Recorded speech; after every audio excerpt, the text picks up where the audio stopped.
ఆయనకు భయపడు వారి మీద ఆయన కనికరము తరతరములును. తప్పిపోయిన కుమారుడికి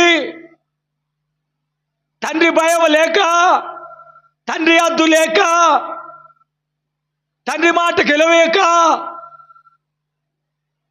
తప్పిపోయాడు.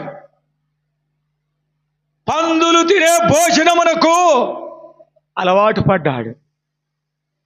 అది కూడా అతనికి దొరకలేదు. మరలా తండ్రి గుర్తుకొచ్చాడు. తప్పిపోయిన నా బిడ్డలారా, మీరు ఇక్కడి నుంచి వెళ్ళిపోయారు, కానీ మీకు ఆత్మీయమైన జీవితం లేదు. అవునా? ఆత్మీయమైన ఆహారం లేదు.